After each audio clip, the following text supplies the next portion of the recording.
Hi guys, let's take a quick look at Superman Rebirth number 1. Essentially, DC has been trying to push this Rebirth initiative, and they're trying to rebrand the DC universe with Rebirth, and they're trying to get back old readers like myself who pretty much gave up on the DC universe with the New 52. Essentially, I tried a lot of the New 52 comics, and sadly, the very few that I really enjoyed were actually canceled pretty quickly. For example, one of the series I really loved was the OMAC series, and I guess one of the reasons was that it very much reminded me of the classic Hulk series by the legendary Herb Trimpe. Many people were calling OMAC the Blue Hulk version of the DC universe, and I have to admit it's hard not to see that because it did, as I mentioned, it did remind me a lot of the Hulk at the time when Herb Trimpe was drawing the series, and to me it was a good thing. I really enjoyed that series. It had that faux Kirby feel to it, which is never a bad thing in my book. But I guess not many people enjoyed it, which is very easy to understand. Essentially, there was this cool moment where OMAC was saying OMActivate, and then it would turn into OMAC. And essentially, if you thought that if you hear that word OMActivate and you think it sounds cool, then you probably would have enjoyed the OMAC series. But if you think that OMActivate sounds pretty dumb, well, I'm pretty sure you would not have enjoyed that series. So essentially, OMActivate, in a nutshell, pretty much described what the OMAC series was, and I, for one, really enjoyed it. But sadly, I probably was alone in my corner because the series was quickly canceled. So I wasn't too crazy about a lot of the changes that were made in the New 52, and a lot of those changes, if a lot of those changes had been changes for something better, okay, fine. But way too many changes were pretty much made for change's sake. Like it wasn't. I guess the creators thought it was a better change, but very often you will look at the change and it was a change just to be different. It wasn't a change to be better, which pretty much ruined a lot of characters in my book.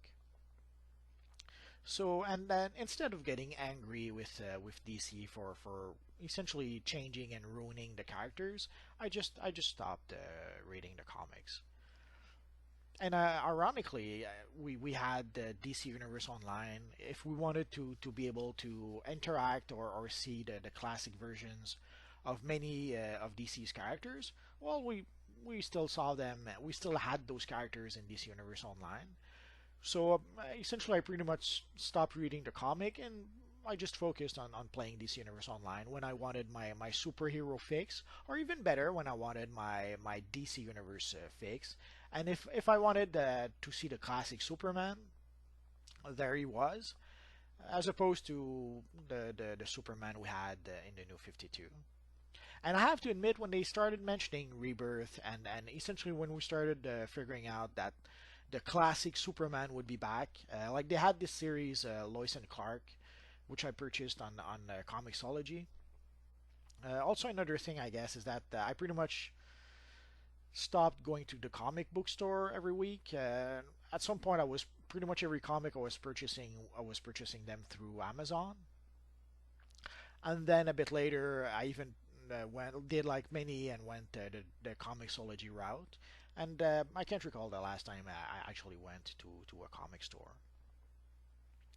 And we had this wonderful series drawn by a classic artist, Lee Weeks, that was Lois and Clark, where we actually had the classic Superman. The classic Superman was back, but somehow he was staying in the sideline in the shadows.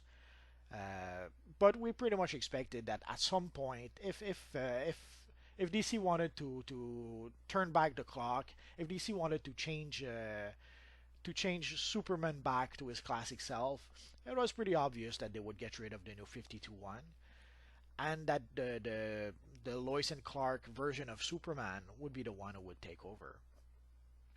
Although have to admit that I never expected them to take the approach that they actually did with Rebirth. Personally, I thought that the new 52 Superman would be revealed to be Superboy Prime. Uh, it had been established before how Superboy Prime could alter reality by punching the walls of realities, if it makes any sense.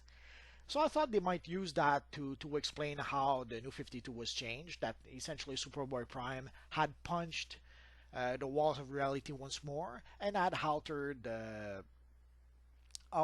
the universe. That it wasn't just a flashpoint that had changed the universe, but that some external force like Superboy Prime actually contributed to that, and that the new 52 Superman that we actually saw was Superboy Prime, who had tried to recreate what he would call his perfect world in the past.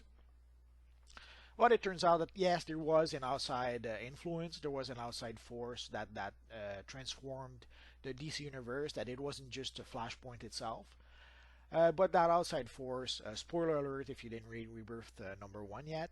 Uh, that outside force was Doctor Manhattan.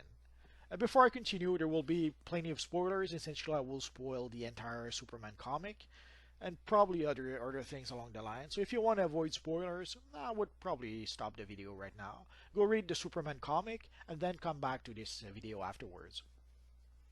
So let's get back to Superman Rebirth itself. So essentially it pretty much starts with a resume of what has happened before, of why the new 52 Superman is no more, and why the classic Superman is the one who took his place.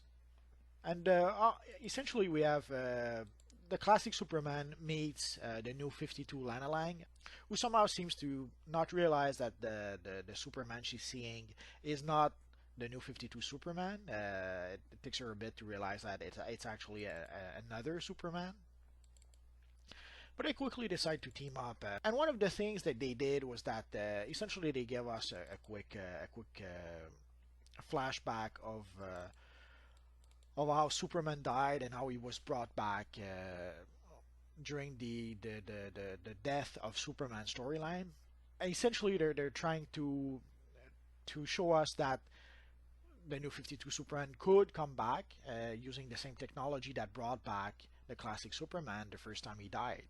But I guess the whole point of this comic is to show us that the technology that existed in the classic Superman Earth doesn't seem to exist in this one. Or if it exists, they don't have that technology in the Fortress of Solitude for some reason. So, and that does two things. Essentially, it prevents them from being able to bring back the new 52 Superman. But also, if Superman can die and be brought back by some miracle Kryptonian technology, then this Superman could easily die and come back and die and come back and so on. So they're doing two things with this comic. They're showing us that the new 52 Superman cannot come back because the technology doesn't exist. But also, if this Superman dies, he will be dead. There won't be Kryptonian technology to bring him back. Which essentially raise the stake a bit and bring it back so that the next time that Superman is in peril, we will actually be worried, like what if he dies? And if he dies, he won't be able to come back. Well, this being comic, odds are they would find other ways to bring him back, but at least that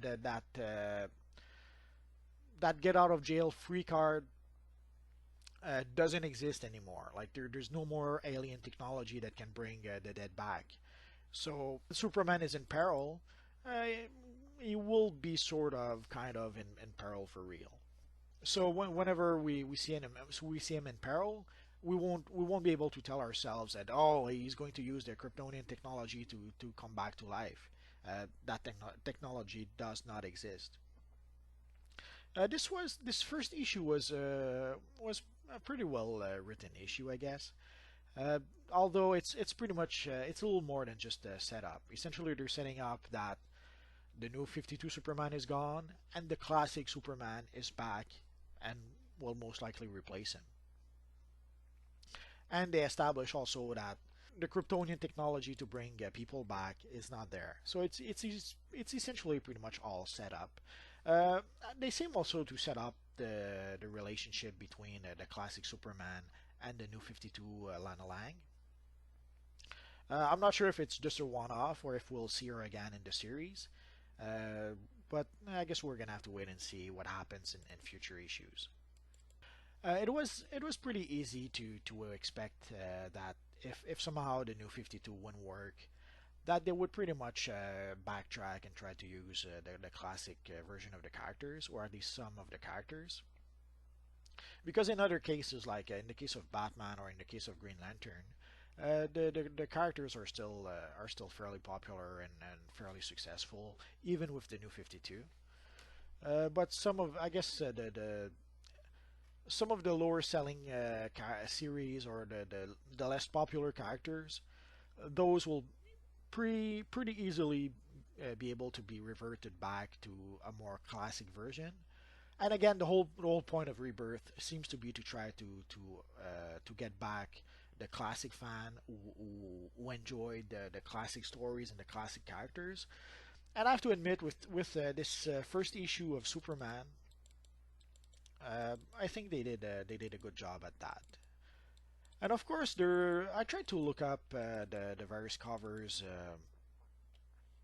through Google. So far, I seem to have seen three covers so far for Superman #1.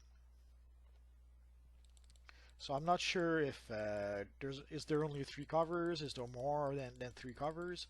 I have no idea. The covers are okay. They also we have now the new DC logo, which again is also another attempt at trying to get back into a more classic feel of the classic DC. Personally, if they wanted to go for a classic logo, I would have gone all the way and I would have gone back to use what is known as the classic DC Bullet logo.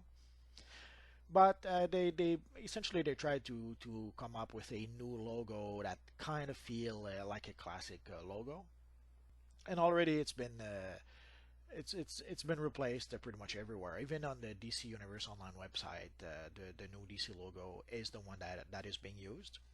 So they were pretty quick to change it across the board, I guess. So for the classic Superman is back for those who missed that character, but they didn't bring the classic red shorts or red trunk. I'm not sure how you want to call it. Personally, I kind of miss it for various reasons. One of the reasons is that it breaks essentially breaks the color of the character. Like instead of having a character in long underwear, the ironically the short underwear breaks the monotony of the character being too blue, if it makes any sense. So it does give a nice color break halfway through the costume. But I guess they even though they reverted back to the classic Superman, they're still trying to push the Superman without the red shorts. And also, they seem to try to have some sort of synergy, of company synergy, which is, I guess, the buzzword that pretty much every companies or studios are trying to have right now. So they're trying to have some synergy between the movies and the comics, where they try to have the character, or even the TV shows, where they try to have the character look have similar look or the same look. So essentially, the rebirth costume of Superman is not that far off from the Batman v Superman or the Man of Steel Superman costume. So they went with a much darker blue, even almost black, you could say. But they still kept the bright red and the bright yellow colors. So I guess it's a nice compromise, I guess. I don't think we'll ever see the red shorts ever again. But again, ever again is a long time. So who knows? Maybe in 2 years, 5 years, some executives will decide that the red shorts should be brought back, and we'll see them back. Um, we don't know right now. We're gonna have to wait and see. But at least we have pretty much a more classic version of Superman than what we had for the past 5 years. So I guess we can at least rejoice at that. I'm a bit surprised. I almost expected at some point that it would go with the black and white Superman costume, which I have to admit looks kind of nice. Even in this universe, when you recreate that costume, it looks really good. But luckily they despite that they decided to go back with the red, yellow, and blue costume, which I really don't mind. I guess I missed the red boots, not just the red short, but the red boots as well. But again, I'm not surprised if they got rid of the red boots. That's sort of to be expected. So there we go for Superman Rebirth number 1. So I'm not sure if I'm going to do all the Rebirth comics and if I'm going to do every issues of Superman. I'm toying with the idea of possibly just picking one series or two and possibly do reviews of those. I would probably go with I would probably go maybe with Superman, Batman, and maybe one or two other series. But this week I may try out all the Rebirth number 1 issue. I guess I'll try to do a handful of series at least. But I don't think I'm going to be able to do them all. There's just going to be way too many series. So I will try to cover at least a few of the Rebirth series. I may do one a week or something like that. We'll see. I'll play it by ear and we'll see how it goes. So that's pretty much it for our Superman Rebirth number 1. So thanks for watching, guys, and hopefully I'll see you guys next time. Bye bye.